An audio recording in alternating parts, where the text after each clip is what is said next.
kula jirta ayaa dadka qaar waxay u arkaan in qofka kale intaasaysan uu xoogaa ku dheeryahay waxaas laakiin waxaa laga gudbi doonaa jahwareerkan hadda bahasha lagu soo yaacay ee lagu jahwareersan yahay wuu degi doonaa bil kadib mars iyo april marka la gaaro qof kastaba intuu meesha galo wax yaale iyo waxaan oolin uu arko dhowr qoloo lagu caytamayo uu galo dhowr qoloo wax faa'iida leh uu galo wuxuu arkaa meesha meel caadi oo goortii uu rabana uu geli karo goortii uu rabana iska dhaafi karo oo haddii uu kun haystay haddii ka yar haystana aan wax gooniyo ku dhaafayo ama noloshiisa si gaara u saameyna aan jirin aan ka ahayn inuu dhegeysto talooyin wanaagsan marka dhalinyaradu jahwareerkaas waa la geliyey laakiin way ka baxayaan waqtigaa ka saaraya iyo markuu qofku xoogaa joogaba waa mahad abuukar sida quruxda badan aragtiyar oo gaaban ku diri karaa Ismaaciil Idris walaalo ku soco soo dhawo waxaan rabay horta waxaan salaamaa Abuukar Badri iyo Aamin Muuse Wahliye iyo dhammaan inta ku jirta meesha Cabdiraxmaan Xudeyf isagana waa salaamayaa magacaygu waa Idris Cabdulqaadir waxaan ku suganahay dalka Holland waxaan ka mid ahay dadka wax ku qora social mediaha horta bahalkan faa'iido waa uu leeyahay khasaarana sidoo kale wax walba oo faa'iido khasaare waa leeyihiin goob ganacsatada furato faa'iido khasaare way ka soo galaysaa laakiin aniga waxaan qabaa in khasaaradiisa badnaan doonto sidoo kale aragti kale oo waxaan qabaa in muddo 3 bilood ama bilooyinka ugu soo horeeyaba bahalkan Soomaalida ay ka xiisa dhici doonaan ama ay maxaan ku raahdaa ay sidii uusan ahayn sababtoo Facebook oo kale hadda markaad eegto muddadii 2004 la soo saaray waxay ahayd caalamka aad ugu soo xoomeen ama aad ugu soo bateen wixii 2009 ka dambeeyay Soomaalidana waxa la dhihi karaa wixii 2012 ka dambeeyay ay aad u isticmaalay ilaa iyo alaankana Facebook waxa uu ka mid yahay ababka ugu badan ee Soomaalida sida joogta ah maalin kasta ay u isticmaalaan laakiin abkan markaad eegto waa jiraan qolol sida hadda qolkan oo kale aragti la dhageysanayo aragti kale la dhageysanayo qofka anada Abuukar oo kale uu waxyaabo badan oo uu ka hadlay oo inta badan aan ku raacsanahay jirto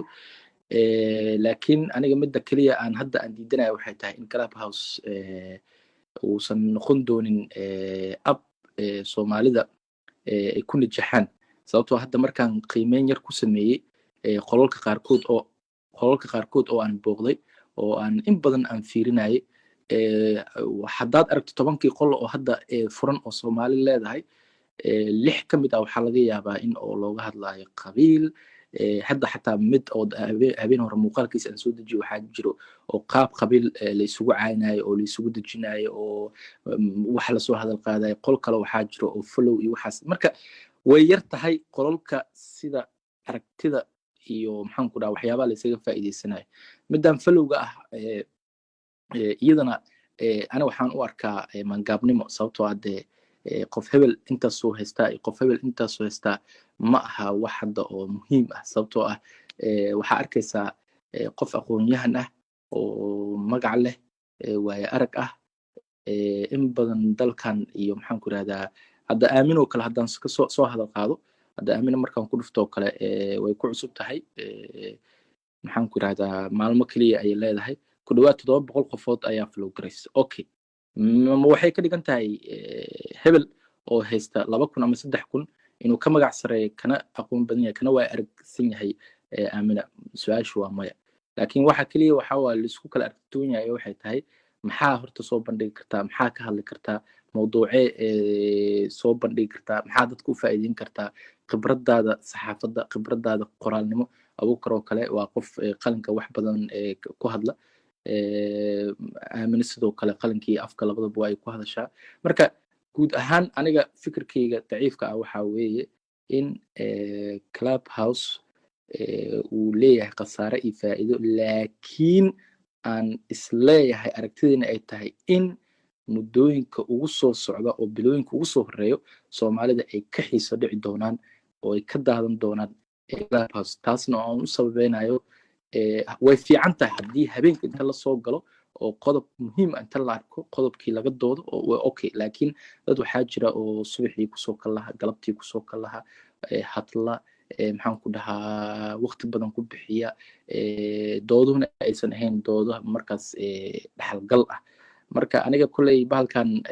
intaan hadda ku jiray qiimeyn inta ugu badan qiimeynaan waday xalow kale waa ka faa'iiday xalay qol waxaan ku jiray oo safiirka soomaaliya ee turkiga oo su-aalo la weydiinayay waxaa safiirkii oo marka dambe aan luuqa kala hadlay wuxuu ii sheegay marka uu clubhouseka uu kusoo biiray soomaalidana su-aaladu u dhageystay wuxuu yidhi baahiyaha ay qabaan soomaalida waxaa is leedahay micnaha oo turkiga weliba kuwa turkiga joogaan inaba caadi maaha marka wuxuu dhahay waxyaabo badan ayaan ka faa'iiday teerar hadduu ku jiro ma aqaan xalay teera wuxuu weydiiyey su-aal muhiim oo kale oo yiri safiir calanka safaaradda ku hor yaala wuxuu yiri dee calanka soomaaliya ma aha oo calankii oo kalarka soomaaliya ma lahan go'aansaday in uu maxaan ku rahdaa bedelo meesha uu ka qiray anigii waxaan weydiiyey su-aal kale oo ahayd maxaan ku rahdaa danaha turkiga ka leeyahay soomaaliya maxay tahay marka isku soo wada duub anigoo waqtiga ilaalinaya asxaabta kalena u daynaya clubhouse waa muhiim haddii oo faa'iidana waa laga heli karaa muhiimna wuu noqon karaa haddii qodob muhiim ah oo mawduuc ah loo yeelo oo la dhaho qodobkaas ana hadda inta badan qodobka aan galo ciwaanka ay soo jiita qofka ma fiiriyo ku jira ciwaanka inta ba hadda aamin oo kale oo ka mid ah dadka maxaan ku dhahaa soomaalida ugu magac dheer aniga inay ku jirta ma ogeyn laakiin ciwaankan clubhouse faa'iido iyo khasaaro siduu leeyahay oo kale ayaa soo jiitay oo aan rabay inaan marka aragtida ku biiray marka ciwaano badan oo clubhouse faa'iido iyo khasaarana waa jeclaan lahaa in la badiyo marka waa mahadsantihiin aniga waxaan soo jeedinaa tala ahaan ugu dambeyn in haddii aad isticmaalaysa clubhouse oo aad in qololka faa'iidada ku leh hadday ahaan lahayd qolol muhiim ah oo su-aalada lagu weydiinayo ama aragtiyooyin lagu kala duunayo abuukara waxaan rabay aragtidiisa inaan wax yar ku daro oo ah aragtida qofka fikirkiisa shantan farood ilaahay isku mid kama dhigin soomaalida waxaad og tahay in haddii qof fikirkiisa aad maxaan ku rahdaa ii sheeg aad ku qanacsanayn inaa xanaaqayso kale oo aniga waa arrintaas soomaalida waxaan bas dhihi karaa percentageka ugu badan waay qofka aragtiisa saa leh asigaa xor u ah dala nurudiin abwaankeena allah u naxariistay hore wuxuu u yiri maxaan ku dhahaa fikirkaaga adaa leh kaagana macnaa sheekadii kaygana kululihii kaagana kululihii sheekadaas ma soconayso marka qof walbaba fikradiisa hadday qalad noqoto hadday sax noqoto isagaa leh in lagu ixtiraamo in lagu maxaan ku dhahaa ii sheeg lagu dhegeysto waa sax waa ku diidi kartaa adigoo marka aragtidaana soo bandhiga marka soomaalida meeshan ku jirta ay dhegeysanaysa ugu dambeyn waxaan leeyahay oo aan rabaa inaan qodobkaas abuukar usoo hadal qaaday aan maxaan ku dhahdaa ka dhawaajiyo qof kasta waxa uu leeyahay aragti uu isaga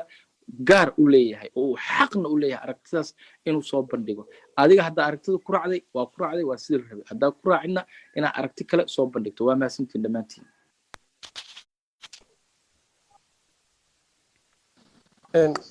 sidoo kale waan ku mahad celinaynaa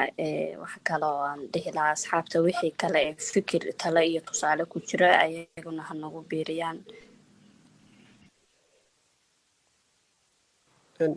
sidoo kale qofkii su-aal qabo weli su-aalaha way noo furan yihiin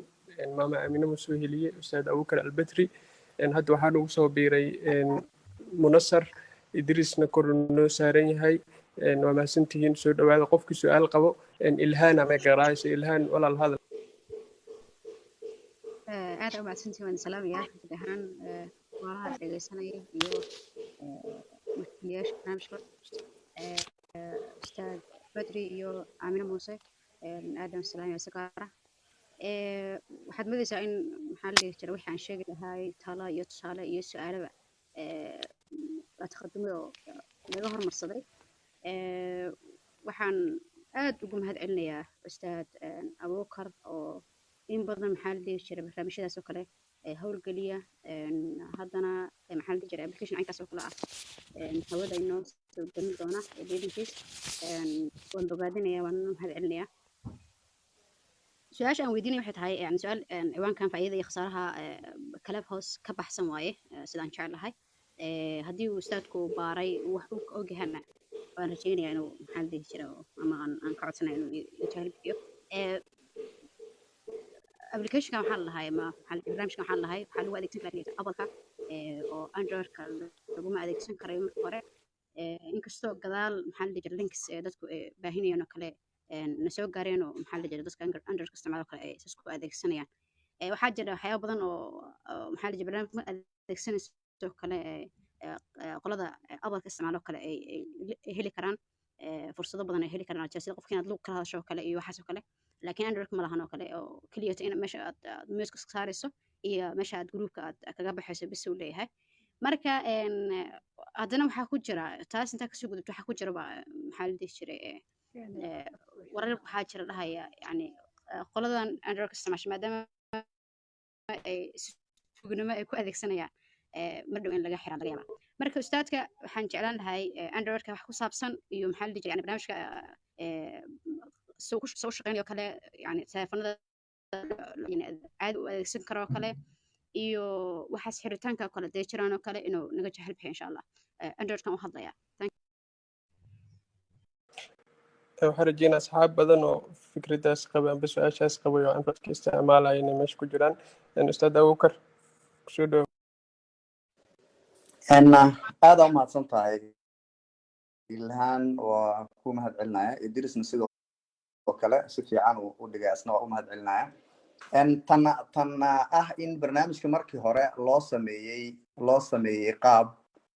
lagu adeegsan karo wax la yiraahdo iOS ama operating systemka oo iPhone-ka waa sax laakiin markii baahidii inay kordheen ay dadkan arkeen oo ay rabeen inay ballaariyaan ayagaa si official ah ugu dhawaaqay inay dhisayaan qayb Androidka u tala galeen kadibna waxay sameeyeen waxa la yiraahdo Android open source version oo kan tuuganimada lagu galayo ayagaa sameeyay wax open source ah oo siyaabo kale loogu galo waaye laakiin wuuba soo socdaaba asoo caadi ah lama xiraayo dhibna ma aha haddii aadan data breach sameynin oo aadan ka tallaabsanayn wax aad jebinayso oo waxaad galayso open sourcegoodii ay ugu tala galeen dadka Android si ku meel gaara inay isticmaalaan ay tahay wax laga xiraayo male ayagaa rabaan dadka adduunyada maanta inta iPhone wadata iyo inta wadata Androidka badan sababtoo ah Samsung kaliya ma aha Huawei iyo ku badan oo xataa Nokia oo markii hore isticmaali jirtay waxa la yiraahdo sheeg Microsoft way ka guurtay oo qolo kale gadatay Microsoft-ga gadatay naftirkoodii way ka rareen waxyaabo badan oo dunida maanta iPhone-ka marka laga reebo inta kale Android ay isticmaalaan shirkadaha telefoonada ugu badan oo smartphone soo saaro taas waxay keentay marka in ay market weyn ama suuq weyn ay meesha ka arkaan ayaga ku dhawaaqay in ay sameyn doonaan waana hawada ku soo jira wax la iska xiraayo ma jiraan waliba markii statementigooda ay soo saareen Janaayo ayay ahayd ay ku dhawaaqeen waxaan la socday inay dhaheen sida ugu dhaqsiyaha badan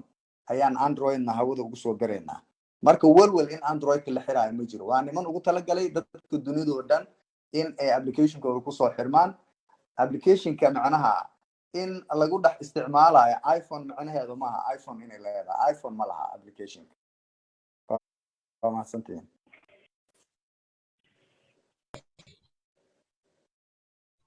waxaan rajeynaa ilhaan su-aasha jawaabteeda inaad si fiican ugu qanacday waana mahadsan tahay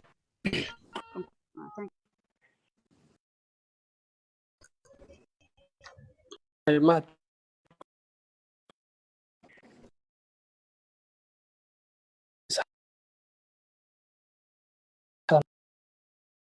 socda laakiin ay weydiinayaan ustaadka nooc walba noqon kartaa laakiin ugu faa'iidaystaan fursadan sheeko oo hore u sameeyey ama wax un xaggiisa ku saabsan oo ay weydiin karaan oo faa'iidada iyo faa'iidada ibnaay uu leeyahay Clubhouse bas dee waa wax kuwa keenana fursadaasna oo haysataan soo marka aad u mahadsantihiin saaxiibada dambena soo dhawaadaan mahadsan tahay ustaad Abuukar عبد الرحمن حذيفي يا قراءة عبد الرحمن سود وسد السلام عليكم ما مغلسان وسلامة صحفية النقالي آمن موسوهلية ولالكي